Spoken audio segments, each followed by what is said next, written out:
Shalom, shalom, people. Welcome once again. This is not a Shabbat night talk, but this is we're here on this night, and here with some sad news for everybody out there on the internet land. Some really sad news about Ha-Moreh Meshael and Yisrael. For those of you that haven't seen or heard, Ha-Moreh has passed away today, and it's with deep regret and sadness that that I bring this to all of you, that our great Hebrew teacher has passed away, and we're here remembering his life. I got an opportunity to see him this past Shabbat over at Beit Shalom. That was his last Shabbat day. He got to make it out. If we all know, first of all, giving glory to the Creator of heaven and earth, because if we talking about Moreh Meshael, we know that he was a great servant of the Most High. And tonight I want to celebrate his life. I want to celebrate his memory, his legacy, and everything that he's done in the community. For those of us who appreciate everything that he's done, and I guess we got somebody calling me in. Hold on for a second. Shalom, shalom. It's one of those, the people. But yeah, we're going to celebrate Moreh's life. I want to celebrate it because sometimes we don't get to talk. When great people die in society, automatically they have like special report, special news media going into whatever. So I feel like I'm part of the news media of Yisrael, and I feel like we should have a special report, like special report, flashing news. One of our great teachers has passed away, and one of our great leaders has passed away, and we need to talk about it because a lot of people have things on their minds that they might want to chime in on. Moreh Meshael was born in 1939, and he passed away earlier today. From what was given to me, the information that was given to me. So he just made his 79th birthday. I know that his birthday is in May, I believe. So, it's with sadness and with grief that we bring this, but we also want to celebrate the man's life and his legacy and all the good things that the man has done and has been to the community. First and foremost, he was a servant of the Most High. Second of all, he was a scholar, a Torah teacher, a Hebrew teacher, taught most of us within our community the Hebrew language, and he's your teacher's teacher, put it like that. If you have, most of the times, if you have a teacher in Hebrew, he was your teacher's teacher. This is Moreh Meshael. This is who we're talking about. So I just wanna make that clear, and I want everybody to know that although it brings us sadness, it brings us it makes us sad. I know that Moreh lived a full life with battles and everything that that he's been through. Moreh lived a fulfilling, beautiful life. Has a lot of children that he left here to carry his memory. And we here to salute him, man. We here to salute him. And those of us that gave him his roses while he was alive, that was the thing to do. If you seen Moreh was always a man that was about Torah. He was about doing Torah, keeping Torah, and keeping everything that had to do with Torah in a fair and equal manner. He always was about this way of life. And whenever you saw him, you knew one thing about Ha-Moreh: he was going to be clean and he was going to be sharp. You know what I mean? He was going to be clean and sharp. You know what I mean? Them locks, whatever it was, where you saw Ha-Moreh, even to the very end, Ha-Moreh was going to be clean. He was going to be sharp, and he was going to keep it 100. You know what I'm saying? You know, if you know anything about Ha-Moreh, that's how he was. You know what I mean? Says energy will be here. Dorothy says condolences. Yisrael Moshe says shalom. I'm sure. Do miss. His energy will be here forever. Zar Shemuel Benyamin. I met him in Shema and D.C.B. even his unity. His unity Shabbat. Zvulun ben Lewi Hideki, I say a giant amongst Yisrael. Yah Le Olam. Enoch Purnell, my condolences, family. I only met him a couple of times. He seemed like a genuine brother. I'm praying for strength for his family and spiritual family. He definitely was a genuine elder, a genuine person, and we gonna remember him. We're gonna remember. I'm gonna give a number out soon. Hopefully, we get some more people to join in, and we could talk about this great man. Monel Aliot says, my condolences. Shemuel Lewi says, Baruch Hashem. You know, blessed be the name. Cap Levy says, my condolences. Zion Asher, my condolences. That is a man I must look up to. Yisrael Moshe.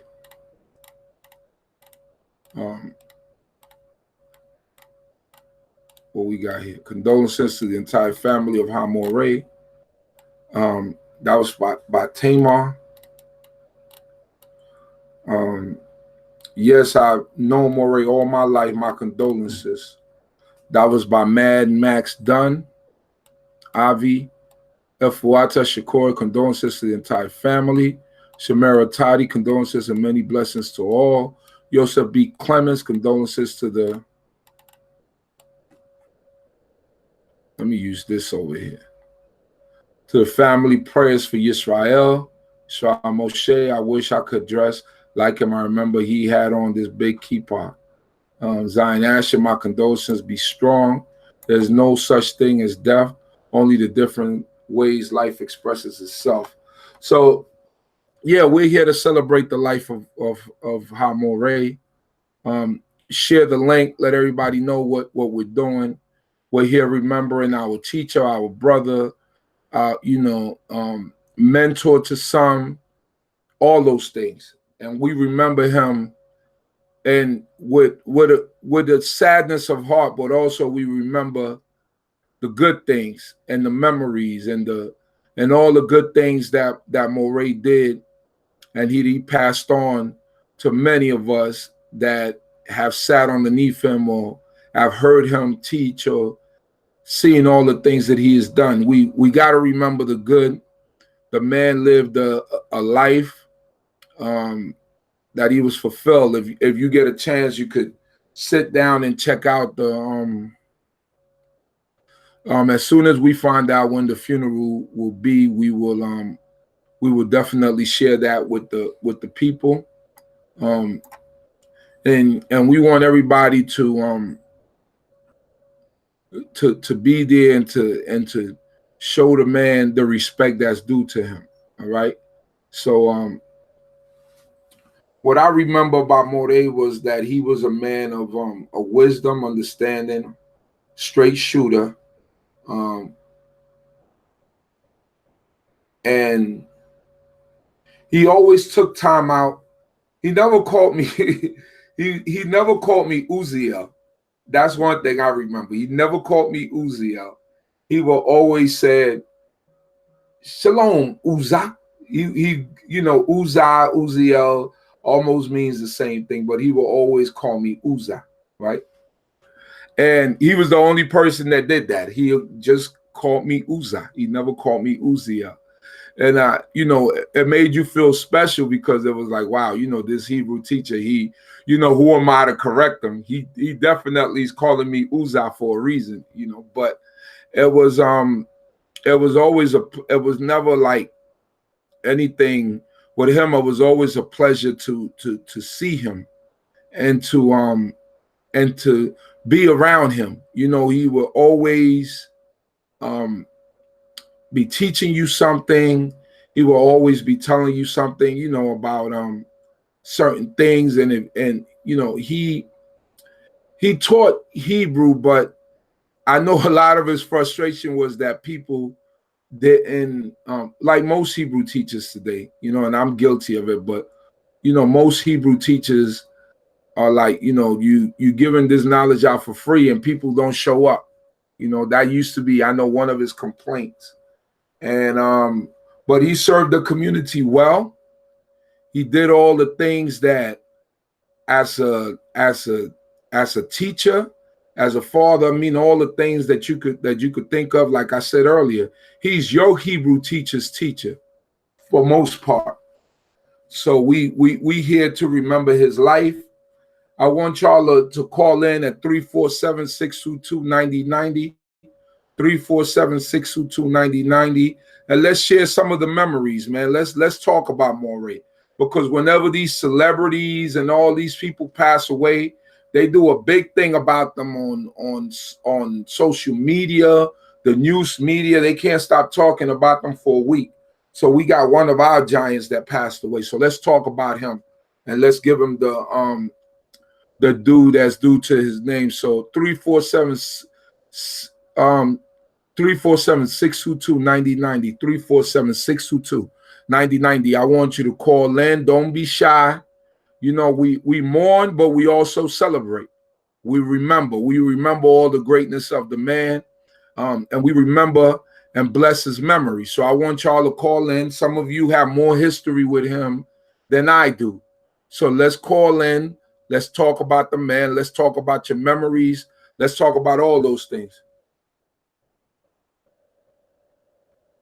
You see, Akwemia said we couldn't call his home if we didn't speak Hebrew.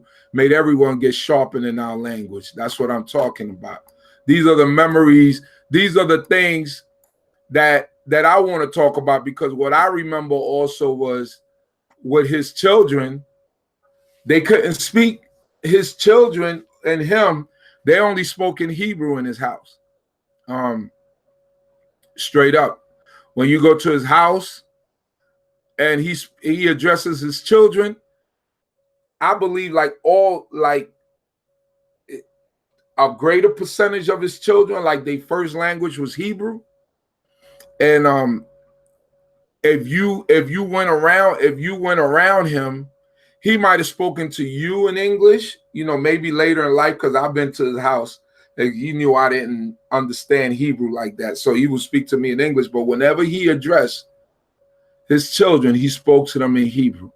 And I don't know if his children do it still, but I know when they were younger, when they would speak to each other, it would be in Hebrew.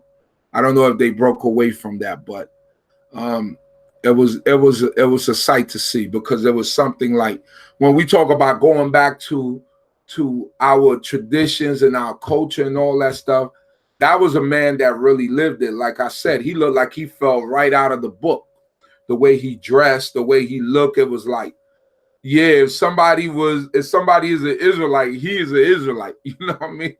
When he used to wear his turban and he would have just his locks, he was just smooth character, you know, with the beard, with the full beard, with the oil all shiny in it. You know, everybody know what I'm talking about with Ha-Moreh. He personified class. You know what I'm saying? He was sharp. He made it look good as an Israelite, you know. And not only that, he was sharp mentally when it came to kicking that knowledge and to giving the language to Yah's people. You know what I'm saying? So that was great, man. Quebia writes he has some of the flyest shoes. Yes, he did. Them Stacey Adams stayed nice and shine, baby. Stacey Adams all day. That was his, I believe those were his favorite shoes right there. You know, the Stacey Adams used to stay sharp. I want y'all to call in though and share with us 347-622-9090. Don't be shy. Let's talk about the man. Let's celebrate his life. I want to hear from some of you. Maybe we could get a family member or two to call in and to definitely come and chime in. So, you know, as you know, Ha-Moreh was born in 1939. He passed away today. He just turned 79 years old. I believe he would have made his 80th year next year. But, you know, as the will of the Most High is, he giveth and he taketh away. Blessed be his holy name. And we're here to celebrate his life. We're here to mourn, but we're here also remembering the man and giving him his props, you know, as we get ready to send him away and do something that's tough. But, you know, at the end, this is the course of life, you know, and as our elders get, you know, to that point to make that transition, we just got to bless the name of the Most High God, because all we could say is this is the way it's supposed to be. Not us putting away somebody young, but putting away an elder who came, did his job, and doing his job, he left so many memories for us to be able to talk about it. You know, for us to be able to continue in his legacy and the things that he left behind for us to do. Aquemia Menashe writes, Ha-Moreh went to the land. He made a lot of power moves. Yes, he did. Indeed, he did. So let's call in 347-622-9090. Give us your best. Give me your best memory of Ha-Moreh Meshael. 347-622-9090. I want y'all to call in. I want y'all to call in just like if this was a radio show. You know what I mean? Call in. Let's talk about him. Let's put it all in perspective so that we could, I want us to talk about the man. I want us to talk about his life and the things that he's done. Uzziah Yisrael writes, my condolences to Nasik Rav and his family. I will keep you all in my prayers. Yah bless. Hallelujah. That's what we need right now. We need prayers for the family, which is a pretty large family. So we need prayers for the family as they go through a moment of grief and as they go through their time, you know, through a struggle, because at the end of the day, death still brings a sad heart. But I want us to remember Ha-Moreh, and I want us to talk about Ha-Moreh. Adera Eshet Samuel, Toda Rabbah for doing this, Chief Uzziah. I'm sad to hear this news, but as you said, it's important for us to lift up his memory in the midst of the people. I remember him just having a stately presence. You just knew he was a man of Yah. And that was Ha-Moreh personified. When he walked into the room, it was like, somebody important is in here. You know, it was like when he walked in, Ha-Moreh just had that swag. Whatever swag is, Ha-Moreh had it. You know, you could see he was like a smooth character, a smooth dude. So when he walked in, he gonna always smell good. He gonna always be nice and clean with some tailor-made stuff. Stacey Adams on shining, you know what I mean? He gonna have his rings on. He gonna have his locks nice and oiled. And Ha-Moreh, you never seen him like miss a step. Even up to, I just seen him this past Shabbat. He was still clean. He was, you know, he was frail. You know, he got older and he was a little bit, you know, frail or whatever. Now, I didn't know he was, you know, like, I didn't know he was gonna pass away, you know, but you know, and he was still the same way, you know, even in his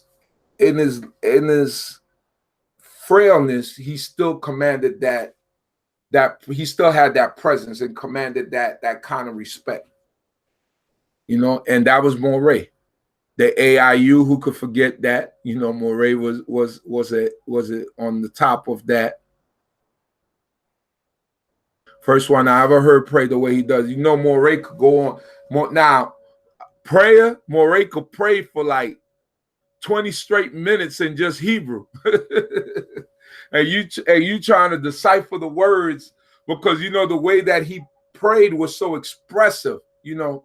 And one thing that I learned from him, he told me, he was like, don't try to speed read.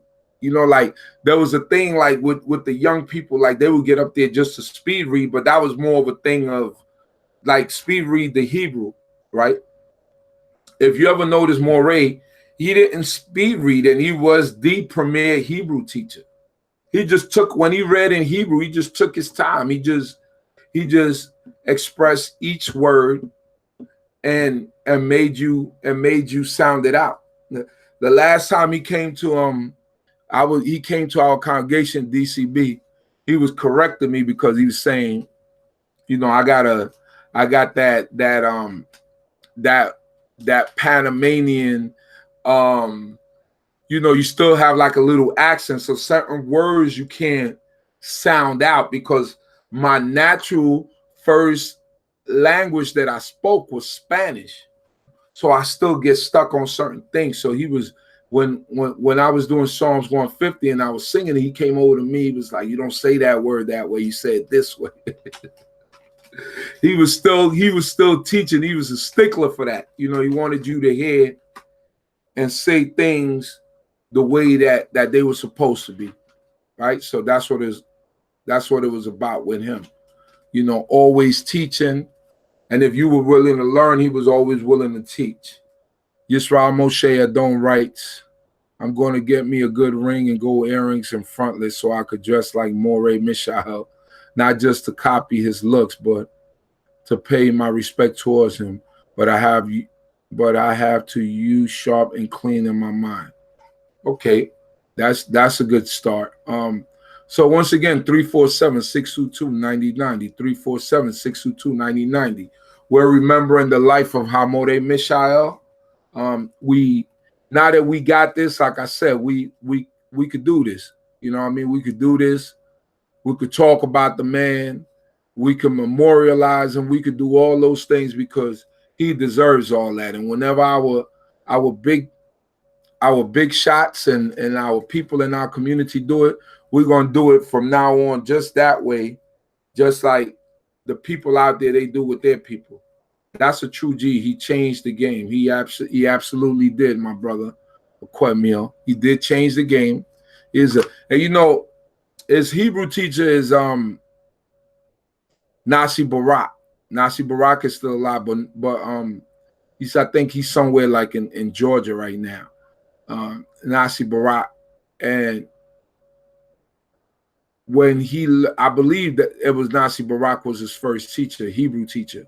And from there, he took it to another level. He took what Nasi Barak gave him and he took it to another level. He was just, you know, as you know, he was, at one point, he was like the premier teacher. He started out in, now when you look at the interview that I did with him, and this is the reason for the interviews that I do. I started doing the interviews mainly to document our elders, because inevitably, you know, it comes that period of time when they must transition. We all are going to take that, we all are going to make that transition. So I said, you know, I want to document our elders so that we could get the history, their history as told by them. So now you can always go to my Uziel Lewy channel on YouTube and just type in Moreh Meshael, Meshael. That's how he spelled this name, Meshael. And you could listen to his interview in his own words and what he thought about Israel, his journey through Israel, so forth and so on. And maybe I'll play it tomorrow night during Shabbat night talk, so that everybody could see it again and could see what Moreh was all about. Definitely was a nice interview. You could go check it out on your own. My brother Itamar Yehuda writes, a friend of my father, he was responsible for bringing my parents in this way. A true scholar, a blessing to the nation. May the Most High bless his memory. Hallelujah. Yeah, so yeah, we got to do all that. So we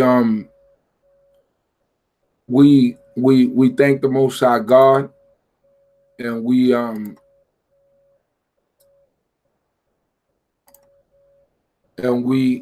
thankful for all the things that Ha-Moreh has done for many of us. So that number is 347-622-9090. I guess y'all don't want to call in and talk about it. I don't know why what y'all so scared about. On Shabbat night, people call in and they talk. I want to hear a couple of y'all voices. The first phone call usually makes everybody brave.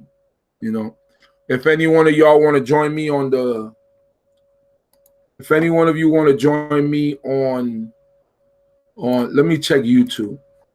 If any one of you want to join me on the on Hangout, Google Hangout, let me know. I could definitely bring you in on the stream if you wanna hang out on Google Hangout. So right here,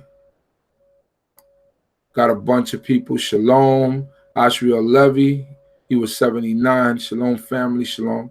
Shalom Chief, my deepest condolences to his family and all who loved him. That's Eliana, Ariel, Yisrael, Shuvadia Yehuda, shalom. Sharita Bell, shalom, shalom. My condolences to the family. May the Creator bless his memory. Jennifer Narcisse, sad day in Yisrael. Gwendolyn Lewis, shalom, my condolences. Tifrock Levy, my heart goes out to his wife and children. Shema Eaton, condolences. He will surely be missed. Julia Figueroa, condolences to his family. Marcia Yisrael, shalom, my condolences to his family. Yair Emmett, shalom, servant of Yahweh, condolences to his family. So that's what we have on YouTube right now. And yeah, let's remember the man. I'm gonna try to see if I could get a family member to come on with us and see what they say. See if they will come on. We'll see what's going on. Maybe it'll be a little bit tough for a family member right now, but if there's any family member out there that would like to come on, I will definitely appreciate if you came on with me. Naima about Yehuda,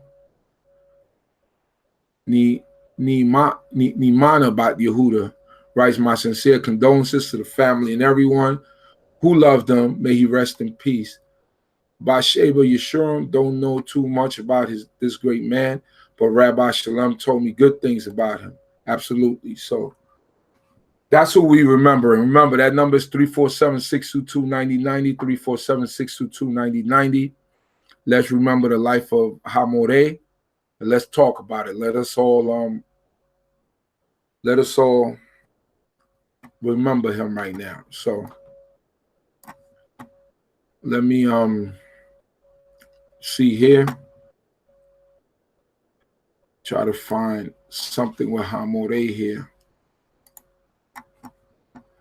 You know what? The thing about life is that we sometimes take life for granted, and we're not appreciative of what's in front of us, right? So in not being appreciative of what's in front of us, we sometimes let certain things just slip by us. We don't stay on top of the things that we're supposed to stay on top of. And if you didn't come and check CHOKMAH, if you didn't come around, and sometimes when people get and as he got older, he lost his voice. Not lost his voice completely, but he couldn't speak the way that he was used to speaking, you know, as a teacher. If you knew anything about Moreh, he loved to expound on the law, on the words of the Creator, on the laws. You know, he was a teacher through and through, from the Quahar days with Adon Boaz over there. May the Most High God bless his memory. I knew him from that time. I didn't know him from the Hashaba Yisrael time, because obviously I wasn't around, but I knew him from the Quahar times forward. And I hear great things about him. I hear when brothers had a congregation in on Notion in Sterling, that he was, you know, one of the teachers there. And that he also brought an understanding of Torah that was very clear. So we're going to miss him. We definitely going to keep him in our memory. We're going to keep the family in our prayers, and hope that the Most High God will make them have a easy go at it. Kwame or Menashe, right? We take a lot for granted. Tell someone you love that you love them. Say it. That's right.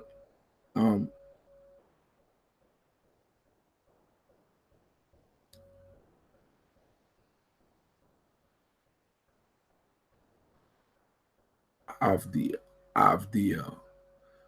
I'm trying to figure out this Hebrew right here. I know it's Avdiel at the end. Let's see. Azari, huh? I don't know what the first name is. Well, whoever that is, thank you for joining us.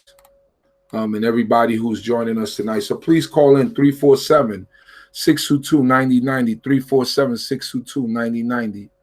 Anybody that will join us really will be appreciated. I just want to talk about the man and keep his memory, you know, and talk about the good things that he's did. Oh, Azaria. Okay.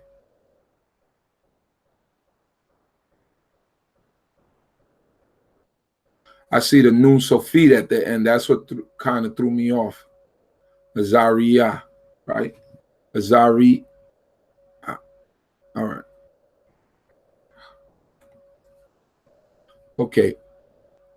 So we thank the Most High God. Post the number. People might not remember that. 347 622 9090.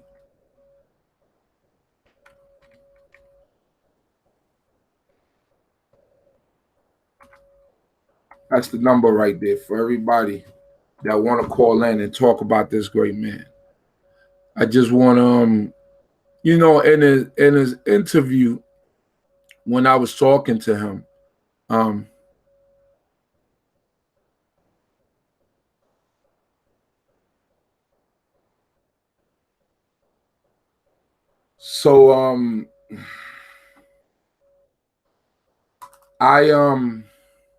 when I was interviewing him, you know, and I found out about his life, you know, he'd been to the service. He was from South Carolina.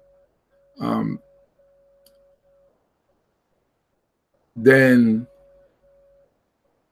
he went to Baltimore. Believe he was stationed in Baltimore from the service. And then from there, he came up to New York City, and he explained how he came up here like during the 60s, during the whole Black Power movement and all those type of things, you know. Do I have any of his teachings recorded? Sure, I got some. I always, you know, I always keep our teachers in memory. You know, I wish I would have started earlier. And I would have been around to more places to be able to record some of these great teachers. You know, I'm fortunate to have had the ones that I have that have passed on and I usually do a Gone But Not Forgotten. I got a playlist. I believe is on this channel, on the D.C.B channel on YouTube, a playlist that says Gone But Not Forgotten. I got Moreh Elazar up there. I got Don Bakwa. I got Chief Shalom from Chicago. I got Gabby Lee. I believe I got Moreh Alicia up there. It's a bunch of people. They gone, but they not forgotten, because we could never forget them. You know what I'm saying? Yeah, definitely. I'm going to post his teachings like I always do when our great ones fall. I search, I look, and then I post it up, because I want us never to forget them. I got Chief Amos Ben Yehuda, may the Most High God bless his memory, one of my teachers. All those great memories come into play. You know what I mean? All those great memories come into play, and we remember his life, and we remember his legacy, and all the things that he has done for people. That number is 347-622-9090. Please call in and give us your best Moreh story. Give us your best Moreh story. I mean, we mourn, we cry, but we also could laugh. You know what I'm saying? You might have a funny Moreh story. You might have a funny Moreh story that you might want to share with us and say, hey, this is what it was. You know what I'm saying? This is what it was. I'm gonna see if somebody in his family. You know who I'm gonna call? I'm gonna call one of his students. And let me see if he will join it. I'm gonna call people. Since people are not calling in, I'm gonna call people.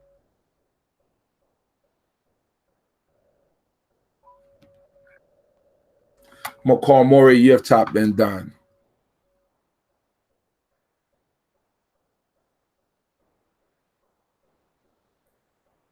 Let me see if he answers. I know a lot of people are hurt at this moment, and these are some of his closest students and friends. So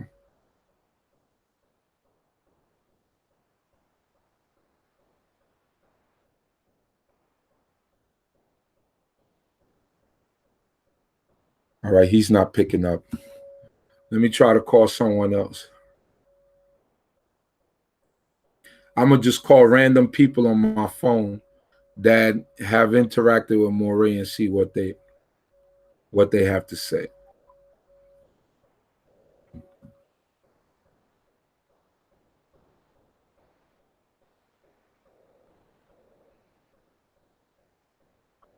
Shalom, what's up, Rabbi? Chief Benjamin, what's going on? I'm live on air. I don't got you on the mic yet though, but I wanted to know if you wanted to share with the people online and on air some of the fondest memory that you had of Moreh Meshael. Will you be willing to do that right now? Oh, okay, no problem. No, I'm home already. I'm on the air talking to you. I don't know. I'm not sure. I'm here though. I'm here. Depending on how long the people are gonna last in here with me. But okay, Rabbi, I'll talk to you. The rabbi is at work, so he can't speak right now. So let's try somebody else. Let's see who else. I just want to call somebody that had a. Oh, this is the person I was thinking about. Moradina, I was just thinking about. I was just about ready to call you. Shalom. Shalom, I gotta do that. Turn down my volume, right? Yeah, turn down your volume. On the phone or on the computer? On the computer. Okay. So we got Moradina. Let me turn it down. All right, we got Moradina on the line. Yeah, turn down your volume. Is that good? That's good. I don't hear any echo. So can you share some memories of Moreh with us, Mora? Yeah, man, this is funny. The children used to have to write 100 times, I will not speak English if they spoke English in the house. But then Moreh would tell us that we spoke English. in Hebrew. Speaking Hebrew and then get mad. We speaking English and then get mad and go right into Hebrew. He said, "Well, they were speaking English or Hebrew." But we had a good time. We had a good time. He popped me upside the head. The kids had to stand in the corner. Right. And write, "I will not speak English 50 times. I will speak Hebrew 50 times." But that was a good one. Then he got mad at me. "Stop giving away your lesson plan. Make them pay for it. Make them pay for it. Do I have to punch you in the head and do I have to cut you in the head and drop a letter for you to get the message?" He was strict, but the truth may be the fence, but not a sin. Right. You know, but he was a good man. He was my friend. First my friend, then my protector, then my fiance, then my husband. Right. Then my teacher. Right. Then my leader. Right. But through all of it, we relish to think about it takes a village to raise a child. Right. We divorced, but we remained friends. Right. Who brings their new wife's child to the ex-wife? More they did. Oh, wow. Both of them. I had Shani and Kukrak. I tell people, Hadith is my sister. Right. And that's never changed. Right. We divorced. Only the intimate part changed. That was it. Right. Nothing else changed. Hadith, me and Hadith still intertwined. Anything happens in Moreh, I got Hadith's back and vice versa. And she can verify that. Right. She can verify that. Wow. And so I have much respect. You know, I lost a lot. 47 years this man's been in my life. Wow. 47 years. Wow. And he said it from the Meshael to Tefillah. Right. Every time I had, Dina has intervened in their life. Wow. I made no separation. Right. So he left a legacy, though. He surely did. He surely did. He left a legacy. He surely did. I was just talking about the it's okay if you know, if you put the laughing emojis because you heard something funny. We're not here, you see, we mourn, but we also want to rejoice and remembering him. I don't want us all to just be like so sad because the man lived 79 years. Amen. And he lived his life. You know, he enjoyed his life. He did things in his life, and it's beautiful. We could laugh too. It just doesn't have to be sadness. So if you hear something funny, you know, I thought it was funny that he will make you write 100 times. 50 times I will not speak Hebrew, and then 50 times I will only speak Hebrew. You know what I'm saying? I thought that was funny because it sounds like a Moreh, like something that Moreh will make you do. You know what I'm saying? So that was a beautiful thing, you know. And you know, going back to you, Moradina, he was I was talking about how sharp he was as a dresser. What was his drive to make him want to be like? He was always sharp. You never seen like anything out of place with him. Like, what was his whole thing with that? Oh, that was from way back from in the 50s and whatnot. His mother told him to be sharp. Okay. She said you could be no matter what you had to have creases in your pants. Man, Moreh would make me iron them pants so you could cut butter with them. He taught me how to shine shoes, not the old-fashioned polish. You know, with the wax polish and the rag. Right. How to buff them, how to buff the shoes. And if you see his boys, his shoes always like that. Right. Yehoiakim will go into debt to have good-looking shoes. Right. Well, Yehoiakim, yeah, he does. He do the thing with the shoes, like his Abba. His Abba main Moreh main shoe that he loved the most was them Stacey Adams. Stacey Adams. Yehoiakim called his father about a month ago. Right. And said, Abi, why did you do this to me? He said, what are you talking about? Do you know I spent $1,000 on shoes last month? I said, well, that's on you.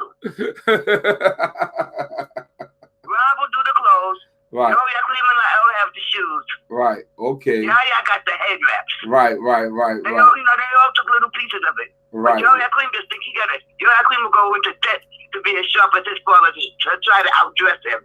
Well, he said, you can't outdress me, son. You can't outdress me. You know, but it was good. You know, it was good because, you know, I started out as a nurse. Right. And I changed because they told me one of my kids were ethically retarded. Right. And I told Moreh, no, they're just stupid teachers. Right. So I went into teaching. Right. Because I was only teaching Hebrew. Right. And see, I was taking modern Hebrew in school, in high school. Right. And so Moreh took me and Torah. Right. And I was you could say like the elementary school teachers where he come keep us tika. Right. Torah was junior high to high school, and Moreh was Torah. Right. So I would teach past and present tense and a vocabulary. Okay. Torah did future tense and a vocabulary. Right. And Moreh used what we call collegiate or Israeli Torah. Right. But we had to take Torah classes with Moreh. Moreh, you already told me the Torah without the vowels. Moreh would make us do that. Not only did we me and Torah have to do that, we had to do it without vowels and translate it. Wow. And translate it. Moreh was no joke. Right. But in between, by him doing that. Right. And me working with my mother, she opened up the Israelite Institute. I wound up having all of this knowledge that I was able to give to my children. And Moreh said, look at her, look what you can do. Right.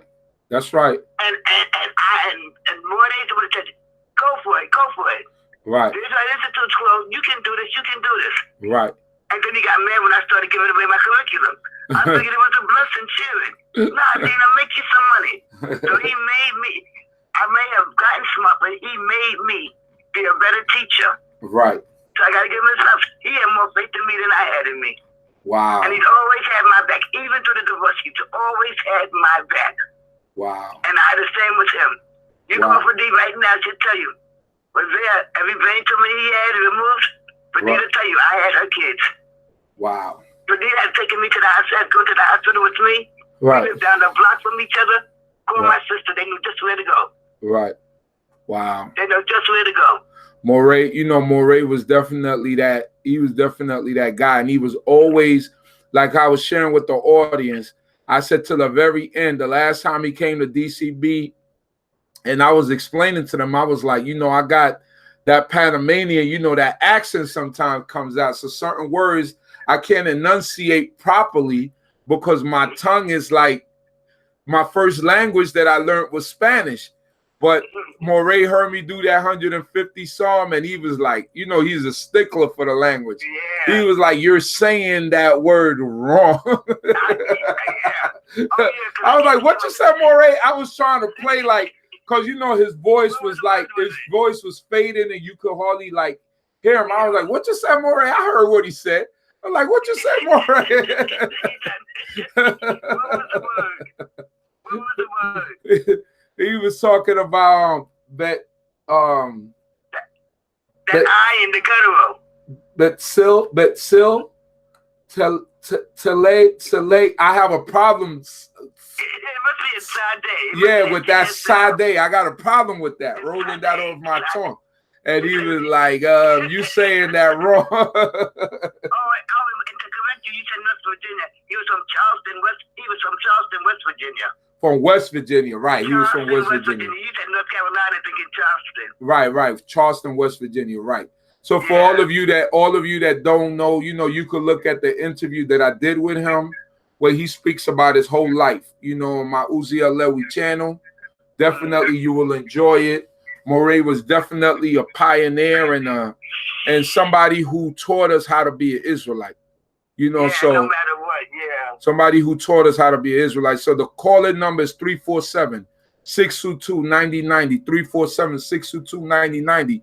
Call in and speak about your experiences. I mean, we're here to celebrate the man's life. I don't want it to be just me talking. Moradina already called in. She gave us a lot of insight on him and his life and the things that he used to do. One thing Moreh said. All right, Torah Moradina, I appreciate your call. Something about the sadness. Okay. See, everybody wants to be sad. Right. But let me tell you something. Moreh is at peace. Only the living are sad. Right. Only the living. We're the ones with the problem. And right. Moreh told us, because we do a birthday thing with him every year. He said, I'm not afraid to die. I've lived. So don't be sad. Be happy that you've known him. Right. And that he's no longer in any pain and he's at peace. Okay. Okay, all right, Shalom. I'm going to say Shalom, but I had 2 deaths this week, so. Okay. I had one on Sunday too, and so I'm kind of out of it. So I'm glad you did this. I needed to talk to someone.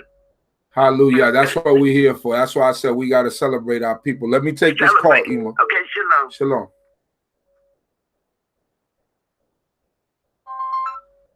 Shalom, shalom. Shalom, shalom. This is Adon Moshe bin Yisrael. How you doing, Adon Moshe? Okay, my condolences to Meshael. I really sure do miss him a lot, yo. Okay. You know, okay. I mean, like, he's a really nice man. I met him in Yisrael. Also, I met him in D.C.B. Right. And also in Unity. Right. You know, that's about it, yo. So I'm gonna say that may the Most High be with him. Right. And his family, you know. I really do miss him. And Maisha does miss him too, you know. Hallelujah. Hallelujah. Hallelujah. Torah, my brother. Hallelujah. So there you go. You know, make your calls. You know, the family's gonna see this later. So if you wanna make your calls, you wanna send your condolences out to the family. The number is 347-622-9090. Don't be afraid. We're talking about family here. We're building. That's what we're doing. Matthew Lewis writes, condolences. This new generation, including myself, has no idea of how this person, I wish I met him. A lot of Israelites in the South probably know nothing of him. And yeah, there's, you know, but it's okay. We get to know each other through video and through, you know, through seeing each other on forums like this. You know, let me see here. Got some people writing on YouTube. Sad day in Yisrael. Shalom, my condolences from Gwendolyn Lewis. Tifrock Lewy, my heart goes out to his wife and children. Shema Eaton, let me see. Yair. Dero Yahu Ben Dora. Peace and blessings to all in the room. Condolences to his family and friends. I never met Ha-Moreh Meshael. The interview that you did with him greatly inspired me to advance my Hebrew. Wow, you see?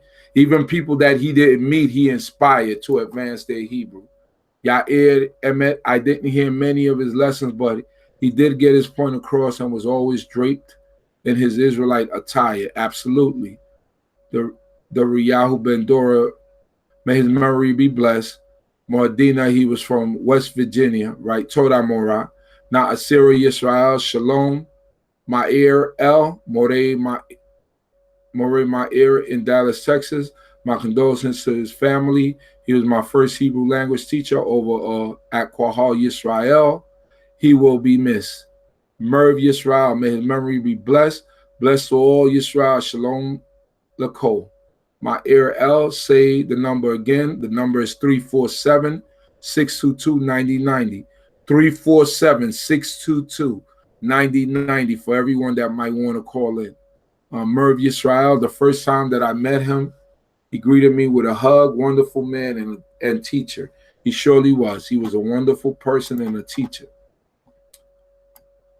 So to anybody out there, please call in with your, man, there's got so many people out there that got memories of Ha-Moreh that I know that we could do better than what we're doing right now. You know, don't be afraid to call in. Don't be afraid to say a few good words and call in. Let me see who else I could call.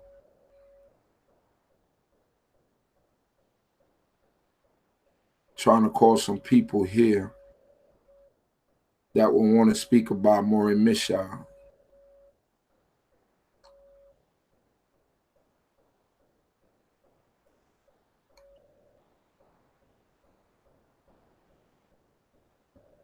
Let me try my brother once again. See if he's picking up right now. Let me see. Quote me, Ha-Moreh always took my hat off and checked my hairline. Oh, man. That was him. He was a stickler for Torah. He was a stickler for Torah, so. Okay, he said he'll call me back. I guess they're taking care of stuff and trying to figure out what's going on.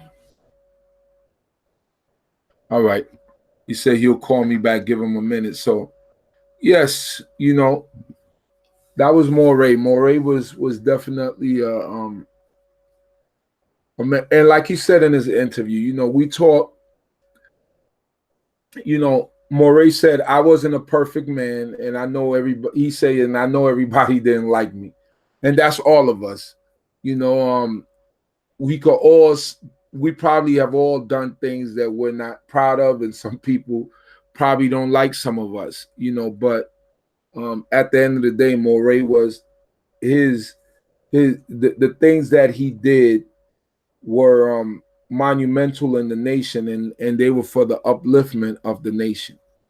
And that's what I remember. That's what I remember from Ha-Moreh and what he did, and the accomplishments, and Ha-Moreh was the first guy that, you know, and I asked him about this in the interview when I was talking to him about the whole BINAH thing, where so many of us were against that. Ha-Moreh took the step forward and try to bridge that gap with the people in Dimona, and he did. You know, he made it possible for many people to go over there, you know, at that point, you know, and make that connection with BINAH. So and then in return, when Ha-Moreh got sick, I remember that BINAH sent a nurse to nurse him back into health, to help out his wife, Ha-Moreh's wife, with Ha-Moreh while she went to work. The nurse would stay there and nurse him back to full strength. So, you know, all those things are definitely a thing. So 347-622-9090. Let's talk about the man. Let's remember the goodness. Let's you know, when big stars and celebrity pass away in this regular world, you know, that's all the breaking news, the news report. You know, I want us to remember our stars and our celebrities, our elders. You know, let's call in, let's talk, let's chime in on it. Let's talk about it. Let's do it. Come on, y'all. We could do better than what we're doing here. Ari Al Ben Yehuda writes, my condolences as well. I saw that interview a couple of years ago, and you and Meshael confirmed that other Hebrew dialect was in his words grammatically incorrect. that's Ha-Moreh. When Ha-Moreh was like, that is not Hebrew. That's grammatically incorrect. You know, that's grammatically incorrect. He was just that's why I say he was a straight shooter. He didn't hold his tongue. You know, he told you the way he thought it was, and then that's what it was, and you respected it because he was an elder, and that's what it was. So I don't know. I guess y'all don't. You know, I guess everybody is too saddened to speak about it.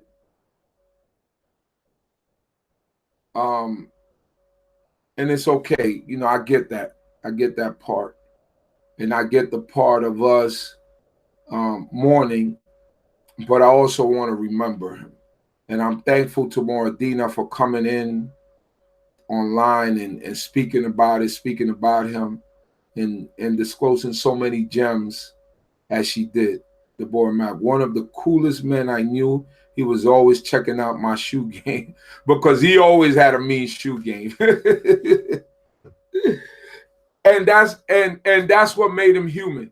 You understand what I'm saying? Like, a lot of times when we look at our teachers, or people who sit in the position of teachers and that are like what we look at like holy men that of integrity, and men that we never think that they have like a off side, like a funny side. And he surely did. Oh man, my man Quay, now that's what I'm talking about. You one of them old timers that could talk about Ha-Moreh. What's going on, my brother Quay? Shalom, man. I just wanted to give my heartfelt condolences to the family, and I also wanted to just say, man, Ha-Moreh was one of the greatest. He was the one that introduced that phrase to me, Adon Yehovah, and I just love that about him, man. He used to sit there and make you feel a certain ambiance. Like this man had a certain presence, like you said earlier. You just had to watch him and look at him and say, wait, where do you get it from? It just was in him, man. Right. It didn't matter if you don't like him. I heard you say that earlier. Right. God liked him. That's right. He had that type of attitude that I'm blessed and I'm favored. So he walked with style. He walked with charisma. Right. He spoke it with authority. He spoke in the name of God. You know. Right. So it's like anything that I say out of my mouth, I'm going to be held accountable for. But before I say it, I'm going to say I'm representing the Almighty God of the universe, and that was the most powerfulest thing a human, for me, I witnessed. He had so much humility, and so much strength at the same time. That's right. That's right. That's right. And you put it perfectly. Toda, my brother. Thank you for calling in. Bless, man. Shalom. My brother Quay. Hey, that's what it was. He put it in perfectly. You know, it was so much humility, but he was so sure. It was like he was humble, but he was sure, and he walked with that presence, and it was just a presence of holiness, almost like righteousness. You know, and like I said, he was a man. He wasn't perfect, but that when he showed what I seen from him, it was always upright. You know, what I remember from me was always an upright. What I remember. You know what I'm saying? So I'm thankful that I got to know him for almost 30 years, you know, and that I sat underneath him, and I could say that I also was in the Hebrew class with him. My brother Quay, he forgot something. Yeah, what's up, my brother? Shalom alaikum. Shalom. Shalom. I could be heard, everybody. Yeah. Everybody on the line? Yeah, you could be heard. Hey, this is Ha-Moreh Shemaiah. Shalom, Ha-Moreh Shemaiah. Shalom alaikum. I just want to first and foremost, give all honor and praises due to the great King of the universe, Yehovah. Hallelujah. Creator of heaven and earth, the master of the universe. Thanking the Most High for life on this day. Thanking the Most High for the time that he's given the chief Moreh Meshael, my teacher, my uncle. What can I say about the great Moreh, man? All I just want to do is start off by acknowledging how the day started. I mean, it was a thunderous day. I woke up. I usually wake up when the sun breaks, and it was just a lot of thundering, and it was cracking, and the car alarms going off on the street. I had plans to go do something earlier in the day, but something told me just fall back and just stand still, you know? Right. I was always taught when you hear all the thunder and lightning, that's the Most High talking. Right. And for some reason today, he was talking, and he was talking in a manner that was definitely supposed to get all of our attention. Right. And it did. Moreh, you know, man, the last memory I have of Moreh is face to face. Two memories. One time this summer during a holy day, I believe it was Shavuot. No, it was the Pesach. I stopped by BINAH, you know, and you know I saw him. Right. Or was it this? And then he came to D.C.B game night. Right. And when we were younger, Moreh was a stickler for grow your beard. Right. Don't get no shape ups. Don't get no headlines. Watch how you walk. Watch how you talk. Right. And you know, I was a knucklehead. You know, me, Kwemiel standing right here. You know, we were knuckleheads. Me and Kwemiel, Doc Hall, Nakia, Yah, Yehoyah Queen. Right. Stayed putting his foot up our cardio. Man. And you couldn't come around without being on point to Moreh standards, and Moreh standards was the Most High standard. That's right. He was a stickler for the Torah, right, word for word. Right. Forget everything that you think. Forget your own point of view. Word for word, what the Torah say. Forget your feelings. Do the Most High's law. That's right. And you had to be on point when it came to Moreh. You come around Moreh because he'll check you and make you feel small. That's right. So he's seen me, and all those that know me, I didn't have a beard. Only up to the last couple of years. Right. That's when my beard started coming and flourishing and growing out. And he seen me, and he grabbed my beard. He looked at me, he grabbed my beard, looked me in my eye, and just shook his head and said, and I had that little Moreh smile, like that's what I'm talking about, and he didn't even have to say words for me to understand. Yeah, you're coming around. You understand? And you understand. So, Moreh, he's a great man, and my emo said it best, and I had to talk to my emo about it. And everybody had their own little history story today, just a small little tidbit, and she said, he was always a pillar in our community. Right. And we've been losing pillars in our community a lot recently. Right. I was just telling Quemio, back when I was younger, we didn't lose people that frequently as we are now. So the most I was talking. I want to send my condolences to the entire family, the Naphtali family, the whole house of Yisrael, who's been touched and inspired, motivated by that great man. Right. So we celebrate his life. He lived a full life. Right. I would thank the Most High to even attain to the years that he had on this earth. Right. And and how old was he? He was 79. He just made 79. 79. Right. Hallelujah. Hallelujah. And I understand that he showed up for services this week. This week. Yep. I saw him this past week at Beit Shalom at the Rabbi Matthew weekend thing, and he was there, Moreh, swagged out with his tailor-made suit, with his nice, he stopped wearing the turban, so he was wearing a nice little kippah that probably his Isha made, with the locks still looking clean, the rings, Moreh, he was just a little bit frail, but he Moreh, he was still sharp. Stacey Adams on his feet.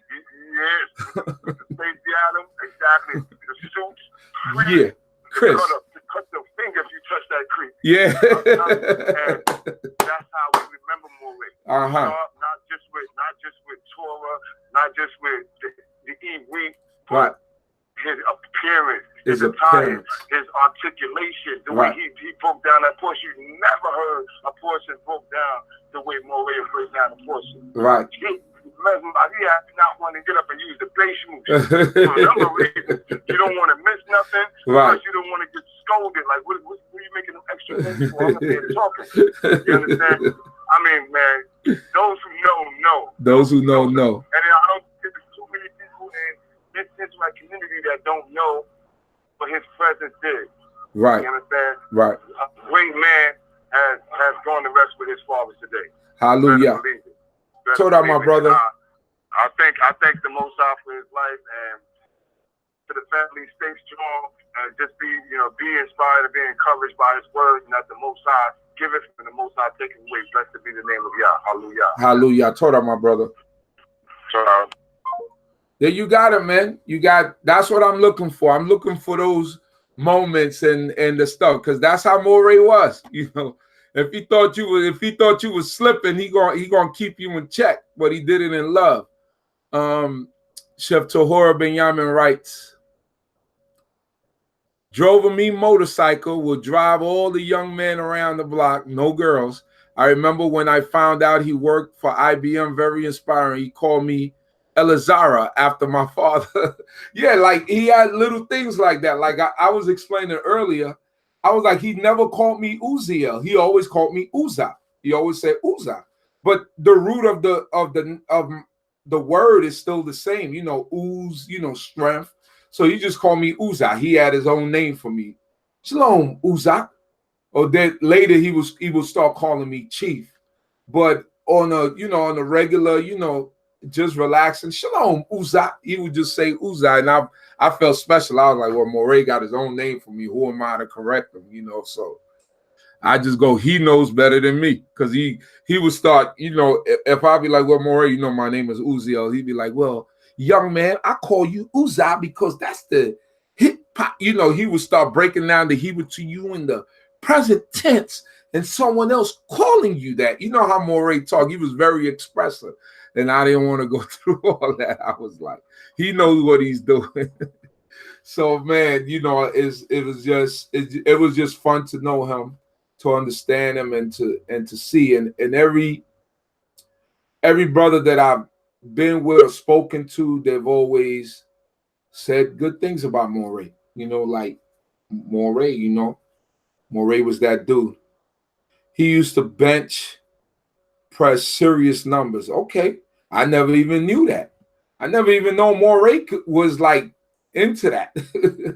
Because he was always slim. You know, he had a little bit more. No, he had a little bit more size. Yeah, Moreh had he had some size. If I thought about it, yeah, he had some size. You know, and he just seemed like a giant because he was tall. As he got older, he kind of like he shrunk, but he just seemed like, if I could remember, he always just seemed like he was so tall. You know, like he was that's why he had that presence. You know that. And with the locks, he just had the locks, like looked like a lion, you know, with the beard. You know, Moreh he just had that look. You know, he was that clean dude. And a lot of the look that you see, I think like a lot of people were trying to emulate how Moreh was dressing with the tailor-made suits and so forth and so on. But you know, you have brothers, you know, you had other brothers that were doing that also, you know, and but no one did it like, you know, Moreh did it to the. I remember one day this is when I was at CHOKMAH, we had a fashion show, right? And the fashion show was about who was the best dressed. It was who could come in being the best dressed. And I remember everybody came in with and I think the winner would get like $150 or something like that. But you had to model. You had to walk down the center of the dance floor and model.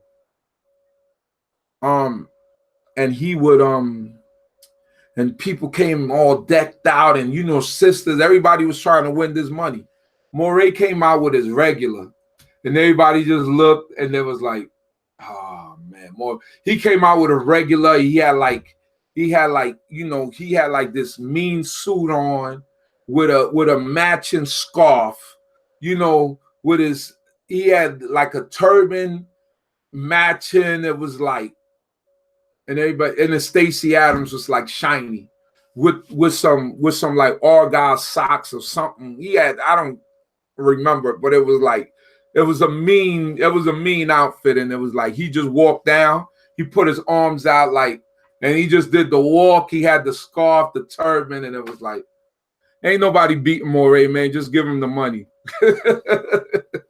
And that's how it went. He won. Just coming regular, the way he dressed, he won. Nobody could outdo him, you know. And that was Moreh, man. Yeah, so the number is 347-622-9090 over here. Lisha Dye says, Lucy Bryce, every time that I saw him, I made sure that I told him I love you. He knew me since I was 14 years old. Wow. Tavel Young, blessed be the Most High for his service to the nation. Tavel says his legacy continues. That's right. Because he got children carrying his legacy. And that's the you know, that's the greatness and the goodness of it all, that you could have your children that still carry on in your legacy and do the things that you did. And that's a blessing in itself. So, all right. One more time for the number, 347-622-9090. 347-622-9090. 347-622-99. 347-622-9090. That's the number right there for anybody that would like to call in. I'm here, man. Let's remember the man. Let's celebrate his life. Let's do all those good things. For everybody online, we always celebrate all these movie stars that pass away, these entertainers that pass away. Well, we had one of our stars pass away, and we're going to celebrate. We're going to celebrate their life. We're going to celebrate his life. Because it needs to be celebrated.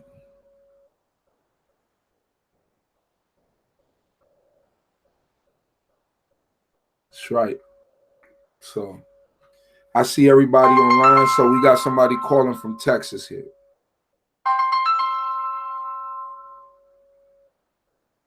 Shalom, shalom. Whom am I speaking to?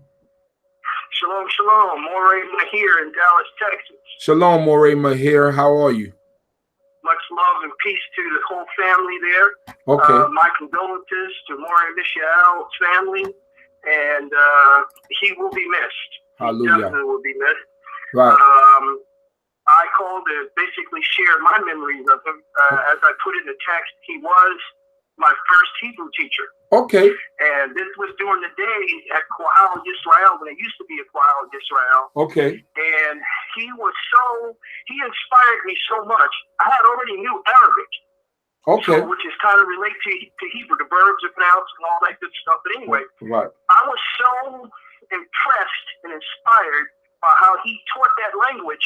I used to work the late night shift at Fidelity Investment down on Wall Street. Okay. So I had to find a way to get that number 3 train, the New Lots Avenue, and then walk about, I want to say maybe 10 blocks from the last stop on that train. Yeah. And then had to remember the list of books that he said to get, the Ben Yehuda's dictionary. I still remember it like it was yesterday. Right. To get the Torah that had no English in it. Right. And the most impressive part was when class was finished, on the nights that his family was there, you hear them in the back of the room talking to each other in Hebrew. Right. So one day I asked him, because I mean, it was just smooth like you and I talking English. Right. And he said, that's what they talk in the house. Yep. And, I was speechless, yep. Because the way, like you said, his whole demeanor, this man was a smooth man. Right. And in terms of his character, laid back.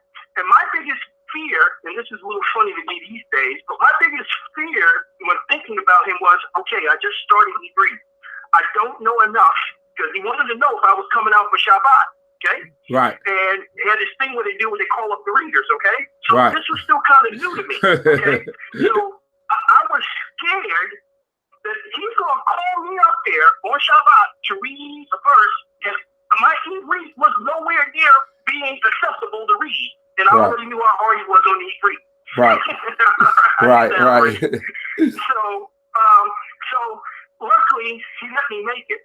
And what I mean by letting me make it is if you couldn't pronounce it or you had difficulty pronouncing it, which is a new thing for me, he read it for you. Right. Okay. Right. But it wasn't. So when it came time for the break time, where we all had that morning break after the morning services and such, okay, now we're sitting around eating. We get right back at it, okay? We got the Aleph Beit, we got all these things going on. Right. And then the other side I got to see of him a little bit, okay? Right. Was whenever we went to these functions, okay, which was somewhere in Brooklyn, we went out to have a good time, and that's when I really got to see the other side of some of the other brothers, and BINAH, Shema Yisrael, and then some other congregations as well. And at night, there we are. We're over there, and I'm getting to meet some brothers for the first time and as such. Now, when I moved to Texas, Meshael, okay, had talked about what they were doing in Dimona. So I got a chance to hear that around 2001, maybe. And so Meshael started to see if I would be interested as well. And he had to help us, and correct me if I'm wrong, my brother, but he had to clear up misconceptions that had gone way too long in the community about what was really going on over there and things like that. And we've heard people stand up in the meeting. I've heard the late BINAH try to address it at BINAH YAH. So after work, I'm over at these places listening to this. Right. Years later, here in Dallas, Texas, Claim Meshael, he's trying to explain and share with us. Those who were new and didn't know anything about it, they were fine. But it was brothers like ourselves who said, well, man, I thought this guy was doing this and doing that and doing that. And when he mentioned the names of who was involved, Ha-Moreh Meshael's name was one of them, and I definitely had a lot of respect for him. Right. So I said, well, hold on. This is a man that I personally believe he knows what he's doing. And with that being said, it lessened my vigor towards thinking there was something horribly wrong on the other side. Right. So I had to really back up for a second. And in my younger age, you know, I needed that anyway to let go of certain things and learn how to pay attention and really focus on we are a nation of people. Right. So if there is an issue, let's work towards fixing that issue. So that's the brother that I know, and that's what I wanted to share. And I sent out the shalom to all you brothers at D.C.B. and also whoever may be listening as well, Shema Yisrael. You know, I'm up with you on Shabbat. So, you know, whenever y'all start, I'm right here. I don't say anything. I don't type anything. Right. But I still support you. Hallelujah. I told that, and we thank you for that. Thank you, my brother. Yes, sir. All right. And thank y'all. Shalom, shalom. Shalom, shalom. There you go. You see, we all got fond memories of Ha-Moreh. I remember we used to troop down there. We used to walk down there, man. We used to walk through what, Brownsville? I believe that's East New York, right? Quaha was in East New York. What is that considered? East New York? Yeah, East New York. We used to walk through Brownsville, come to East New York, walk through the projects. We used to come from Lincoln Place, and we used to come check Ha-Moreh. We used to walk it, you know, and it was great, man. We just, you know, you learn so much from the man, and people have so many fond memories of the man, and that's great. And we're here to share that. We're here to acknowledge him and let everybody know how much he meant to us. You know, I see Moreh Yiftach came up and he's tuning in. If he would like to call, please call me at 347-622-9090. 347-622-9090. Please, Moreh Yiftach, if you out there, please call in. I would like to hear from you and see what Ha-Moreh meant to you in your life. I think it's very important right now that we hear from the people that Ha-Moreh affected. So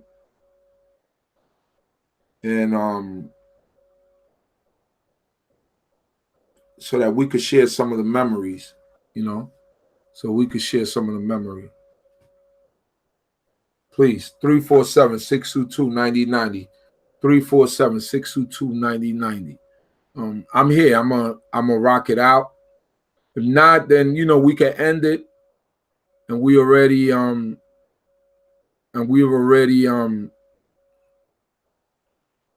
seen the effect that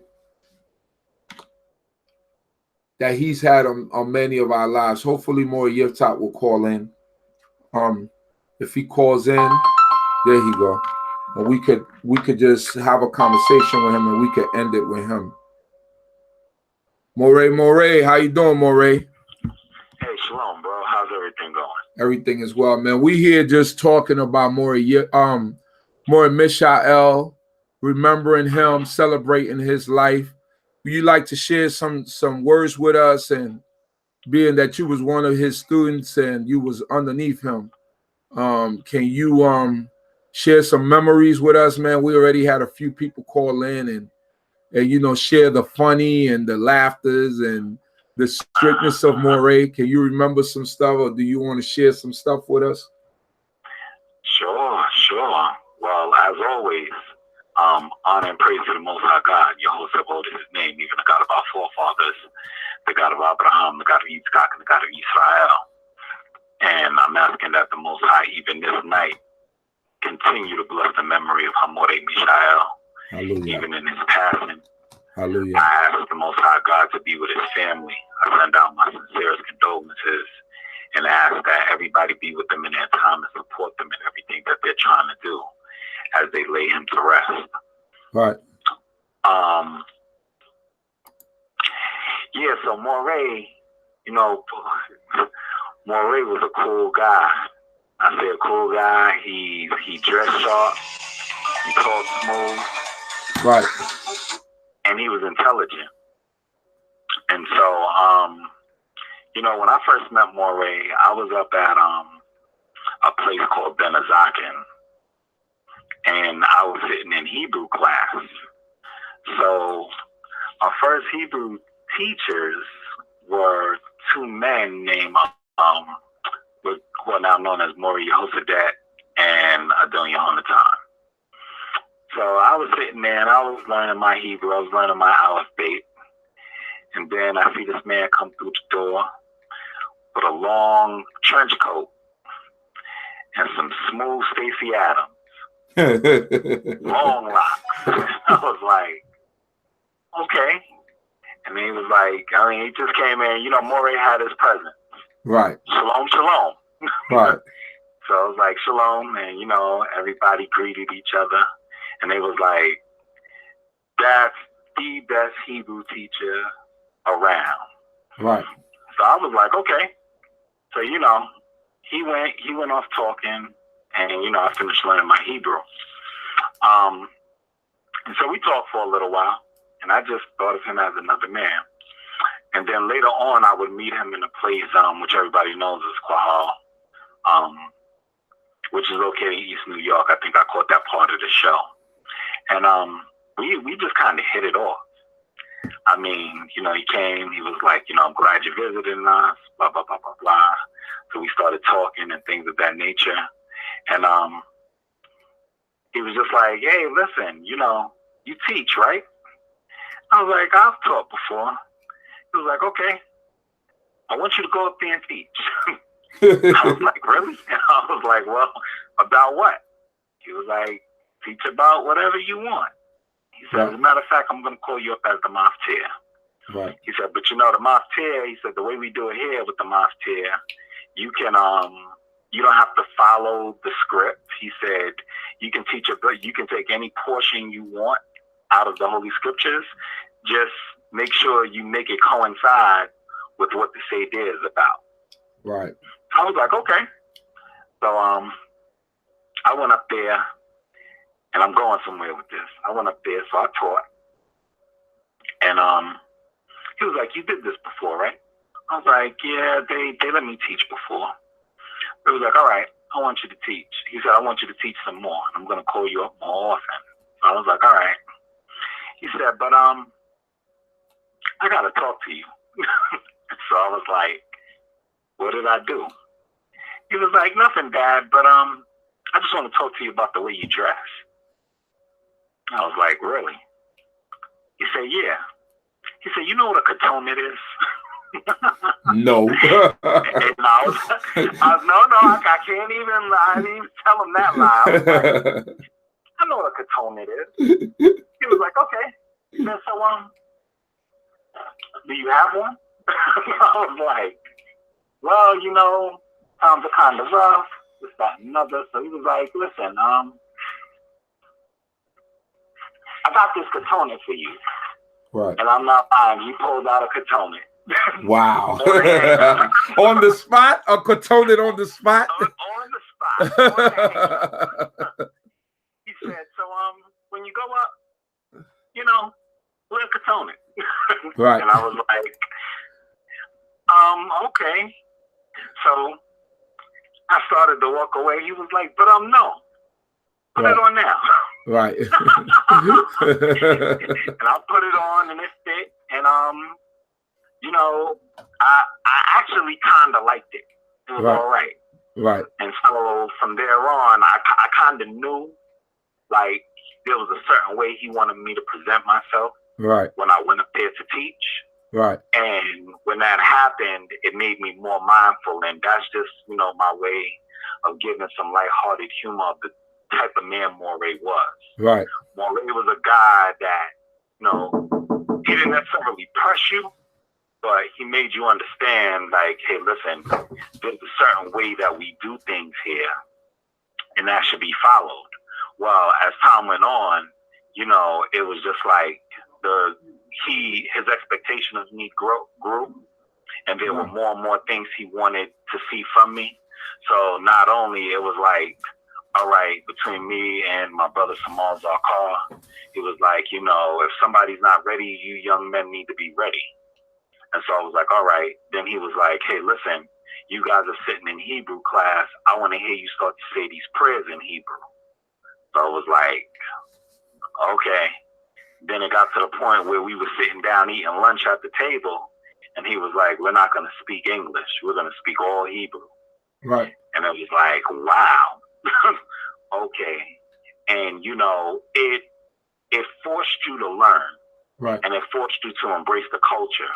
Right. And so I say, you know, for him, he wanted to see the best in people. Right. And he wanted Israelites to be Israelites. Right. And, you know, no matter what, like every time I think about him, he would, when people would stop and try to say, oh, you don't need to wear culture all the time and blah, blah, blah, blah, blah, he wouldn't back down. He'd be like, no, this is how it's supposed to be. Right. And that's what impressed me about him. Right. I was like, he's not scared. Right. And he's not going to let people make him waver. Right. And so, you know, he had this thing. He was like, Yitzhak, you know, Israelites are stuck in an old paradigm. They're stuck inside their old ways. And it's the job of a teacher to get them out of that paradigm. And so, of course, I had to go look up the word paradigm when he used it. You know, paradigm. You know, like, what are you talking about right now? Right. Like, I'm 20 years old, but I was like, I've never heard anybody speaking like this. And so, when after I got what he was saying, it's what it was. And you know, for those who may not know, the man was my mentor. He showed me. He didn't introduce me to the Most High God, but he showed me how to teach about the Most High God. And he showed me how to study in the book and what to look at. And, you know, one day I came into service and he was like, Yitzhak, you ready to teach? Right. And I was like, teach what? He was like, the Seder. And everybody knew at Quahal, Ha-Moreh taught the Seder every week. Right. And I was like, I'm sorry, Ha-Moreh, I didn't study. And he said, excuse me? Wow. And I was like, Ha-Moreh, I don't want to go up there and just talk for talking. I was like, I didn't study this week. I know what's going on, but I don't want to go up there and just say anything. And so what he said to me, he was like, well, I'm glad you're honest with me. He said, but I don't want there to ever be another time in your life where somebody asks you to speak in the name of the Most High God and you don't have something to say. Right. And so when he said that, I believed him. And I made sure from that day forward, I always had something to say about the Most High God. And I made sure that I studied so that I could give a positive word. Now, I wouldn't be up there babbling, but I would actually do something good. So, you know, he was, from there on, it was like, we kept rolling. And, you know, there were just, it was just great times. Right. The guy, you know, he made me laugh. I found him to be funny. Anything that I needed to do, he supported me in. Right. And, you know, there was just a lot of things. He told me about leadership. He was like, yo, he said, I'm just telling you right now, leadership is a very lonely place. And I was like, what? It was like, there will be people who won't understand you. And I was like, okay. I didn't understand what he was saying at that time. Right. But later on, it kind of clicked to me. Right. So he told me, he was like, you know, he often used, when speaking to me, he often used Jeremiah as an example. And he was like, I want you to look at Jeremiah. He started prophesying as a young guy. He said, and the Israelites, all they wanted to do was tell him how he was wrong. They beat him up. They put him in jail.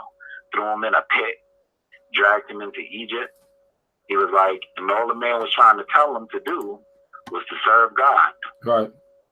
And so, you know, a lot of times I sat down and, you know, when I looked at him, I was like, wow, you know, he's able to illustrate what our forefathers went through, right, in current day terms, and make it in such a way that people can relate to it. Right. And so a lot of times I stopped and I said, I was like, the man teaches like a professor. Right. And so you have to be like astute. You have to be ready to learn when he spoke. But if you listen to it, you always pulled the jewel. That's right. You always pulled the jewel. Right. And so, you know, he's great to me. I honor him till my death. Right. Because there was nobody like him in all the world to me. He was an individual that made a mark that taught me about God. And I can't believe that he's gone, but I do realize that everybody has their time. And so I thank the Most High God for, you know, the things that he's allowed me to experience for him. He allowed me to experience the man. He allowed the man to have a positive effect on me. And, you know, you want God to put people like that in your life that can allow you to move on and allow you to be better and will push you to be better. Right. And so that's who Ha-Moreh was to me. And, you know, as time goes on, I pray that he be with me for strength, because I look to him for guidance. Right. You know, and, you know, this will be my last statement about this. You know, I just got finished talking about mentoring and mentorship and things of that nature when we was at the IMA retreat. And, you know, I talked about Ha-Moreh, and I was like, there's a point where your mentor leaves. And when your mentor leaves, who do you turn to? And life doesn't stop for you. So what do you do? And I said, that's the point where we keep searching. But guess what? At the beginning and end of the day, God sent the person to do what they needed to do in their time for you to get what you needed to get in your time. Right. Now the only question is, what will you do with it? Hallelujah. So the man was great to me, bro. Hallelujah. And Hallelujah. we're gonna leave it with those words, and couldn't be put any better. Thank you, my brother, for those words.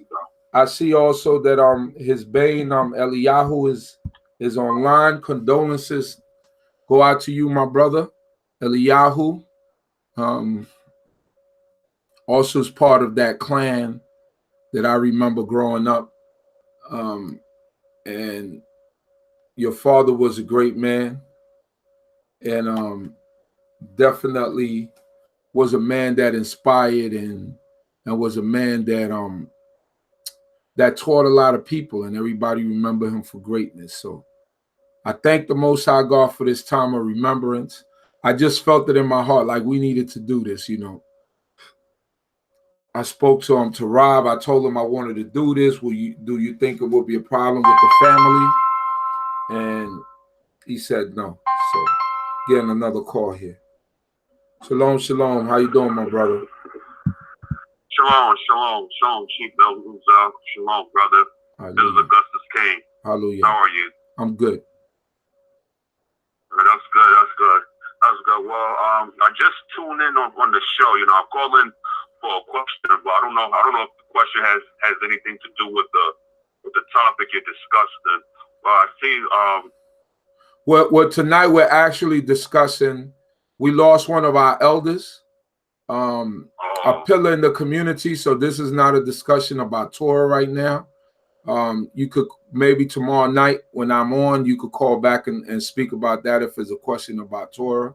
But right now we're remembering one of our elders, Meshael, Ben Yisrael, who passed away today, and we're just remembering, having a memory about his life. That's what we're doing. Well, his spirit and legacy will always live on. Hallelujah. Hallelujah. His spirit and legacy will always live on. Thank you, So, my brother. while he's gone, us as real Jews, we still have to do the work because there's a lot of work to do. So exactly, that's right. So may the Most High, even though he rests in power, right? You know, so at the end of the day, we still have work to do. We have lots of work to do. There's lots of truth need to be told and lots of truth to be spread. So I just want. So that's what I'm gonna say. So I'm gonna leave on this and give a shout out to the chat, to Augustus King. So I want to say peace, bless to each and everybody out here tonight, and bless to the show. And I'm out. It's Augustus King. Shalom, brother. Shalom, brother Augustus. Shalom. On that note, we're gonna leave. Thank you, everyone, for joining tonight. May the Most High bless each and every one of you, and may Yah continue to bless us all. Hallelujah. Shalom, shalom.